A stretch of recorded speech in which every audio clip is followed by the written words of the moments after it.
Hello, my name is Morena. I'm a mother of 3 children from 7, 15 and 17 years old, and we chose the path of unschooling 9 years ago. I will speak about unschooling in Italy a little bit, and then the choice of unschooling, that for us it's a decolonizing path for education, and the experience of critical unschooling that for us brings seeds for decolonization for children. And then the critical unschooling, that is a way also of decolonizing the parents. If we consider Italy, critical unschooling experiences are not very numerous, but they exist. There are some very recent publications which open minds to the possibility of self-guided learning, like writing from Elena Piffero or Nunzia Vezzola, and writings that testify that the choice of natural learning can also be achieved in our country. It is important to underline, as Nunzia Vezzola specified in her book, Natural Learning, that theoretical definitions are not sufficient in most cases to clarify how this path works and how it is implemented, at least for us adults, who only know school as a way of acquiring knowledge. Recently, the National Association LAIF for the Family Education carried out a study about learning methods in parental education. Among the various experiences, there is unschooling in all its nuances. It is a photography of unschooling in Italy in May 224. The results of the survey confirm the presence of unschooling experiences in our country, as well as the variety of these experiences. The survey saw the participation of an interesting number of families and can give a good overview of the multitude of experiences in Italy. The study received 158 responses relating to each child in parental education. Of this total, 28 children practices unschooling, equal to 17.7% of the responses. And 57.1 is for radical unschooling, and 32 and 32.1% critical unschooling. You can find this survey also on the website of LAIF if you desire to have more information about this.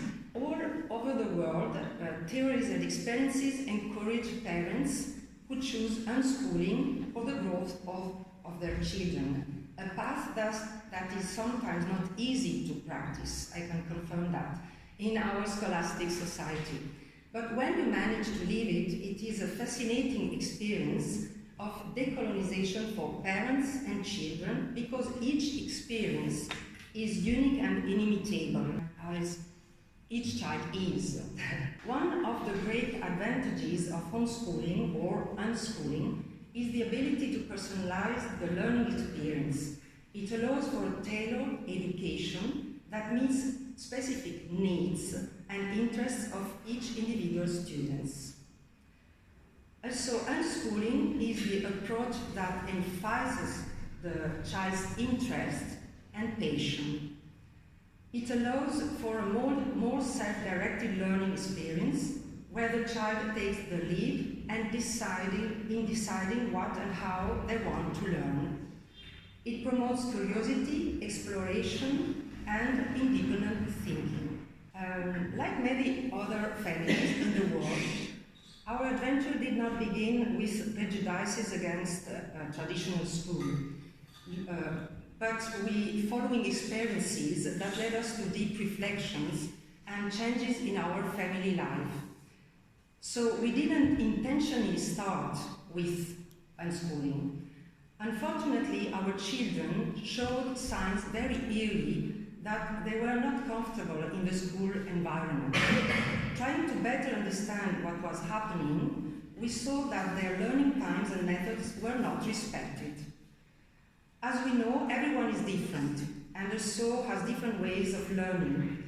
The emotional maturation of children itself has its own different timing from one child to another, like explained John Holt, if you know his book, How Children Learn. Without blaming anyone, we simply choose another way to personalize their growth path. The first month, our homeschooling was quite influenced by the school method, with a fairly classic basis, trying to make everything more captivating and understandable for each of them. However, we soon noticed the limits of a formal modality that is still triggered from outside, whether parent or educator. If it wasn't the right time, a topic of interest for the child, or a suitable way of learning, things didn't move forward and weren't integrated or experienced with enthusiasm. We have also John Holt that writes, any type of teaching has not been requested by the learner is likely to end up impeding and preventing learning. This is a quote of Learning All the Time. This pushed us to inform ourselves to study how to give more voice to the children themselves in order to make this journey of learning and personal growth pleasant and fruitful. We therefore decided to give more trust in our children and their innate abilities, letting their interests be the basis of their motivation and create their personal path. As highlighted by the study carried out by LAIF, the vision that supports the choice of unschooling is mostly linked to the desire to offer children free, unstructured, and predominant experiential learning. 32.1% add to this the commitment to decolonize the education. Through our experience, I would bring some seeds of decolonization that we have seen. So in our family, we were able to notice how even as children, and despite being free, the children soon follow their natural rhythms through the day. A sort of self-regulation was triggered. Even though they were very different, the boy and girl, now 15 and 17 years old, each of them, in their own way, organized their days between times of rest, play, sport, and commitments, for example, deepening a passion, studying, or helping with small household chores. Being part of the world in the family and in one's own locality, we can also observe in daily activities the children's desire to help parents and grandparents in taking care of the house, the garden, in the kitchen. These commitments result in great satisfaction and 360-degree learning for life. 360. When things are not imposed, whether at an educational level or for daily activities, the need to carry out actions, research that give satisfaction emerges spontaneously in children if we give them time. It is evident that these innate needs for knowledge, for challenging oneself, and for creating are already present in the children themselves from an early age. For example, our son has always set himself goals in the activities he's interested in, such as playing or sports. His passion for basketball, for example, led him to train to reach a certain number of dunks, or to reach a certain jumping height to be able to dunk at the basket. Consequently, this is interesting, these objectives also arrive naturally for the educational activities.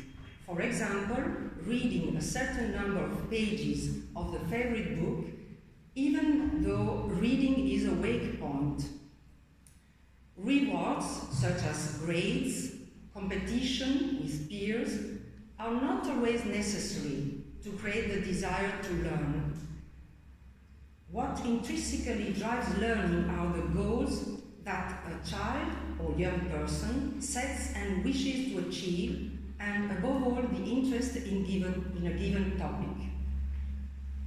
These factors, interest, passion, motivation, goals, will lead to delving deeper into the topics without impositions, and what is learned in this way remains deeply anchored to not learn superficially for the purpose of a test.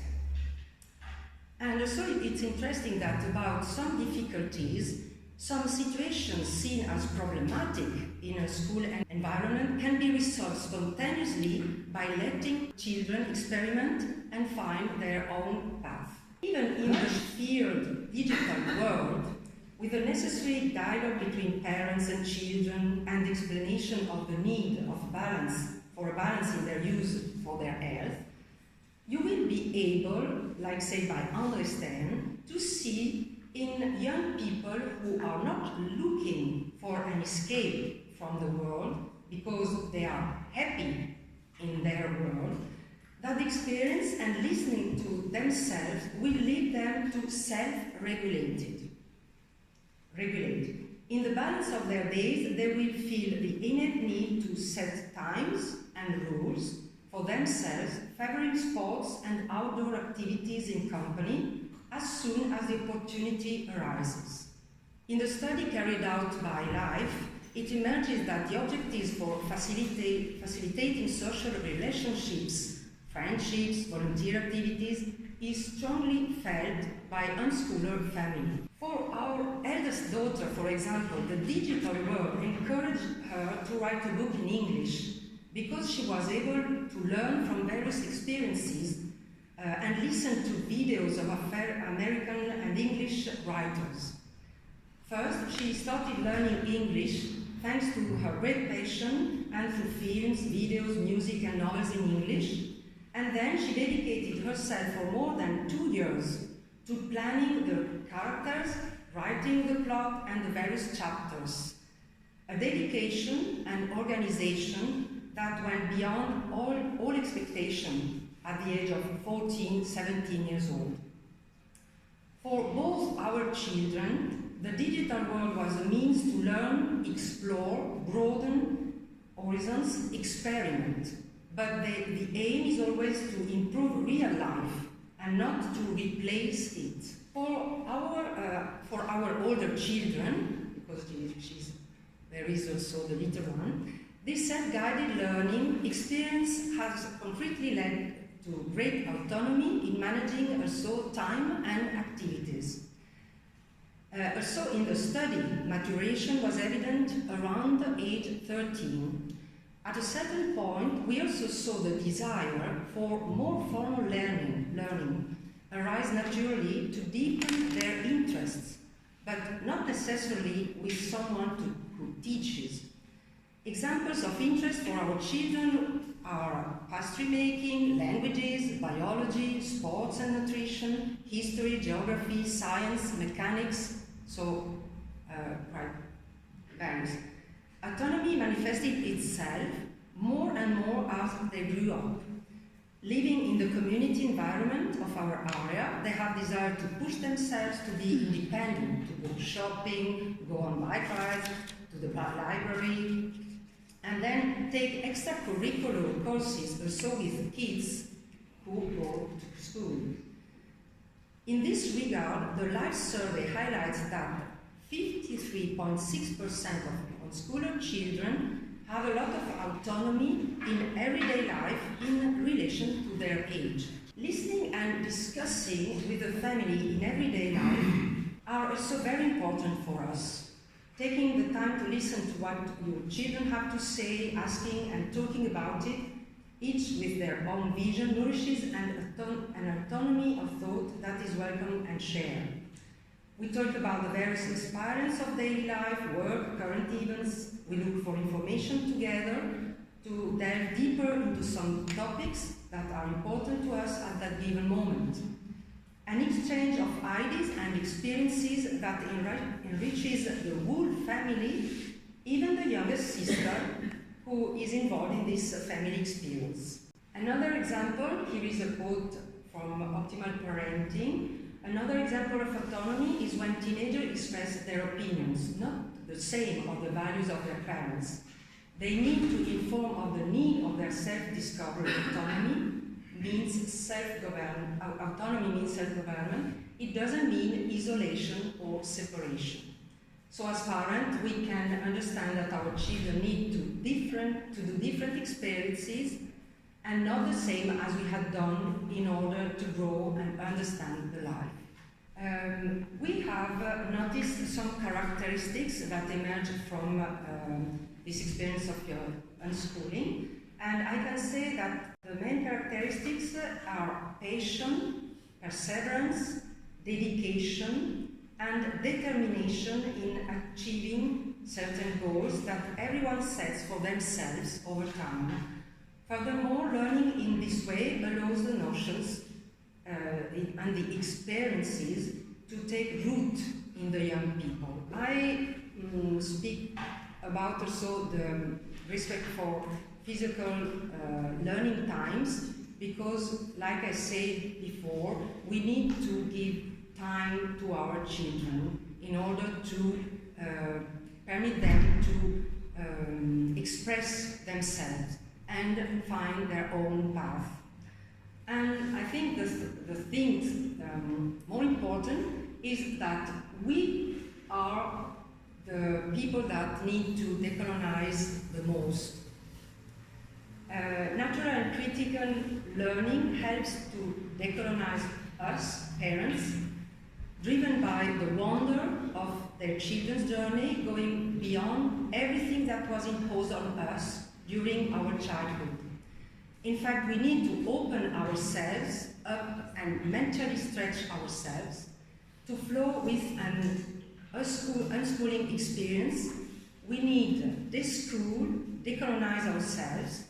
It's like cleaning up our beliefs about success, competitiveness, diplomas, professions of value or not, and our habits based on teaching by someone who knows more, the division into school classes, the very rhythms of school every day, all year round.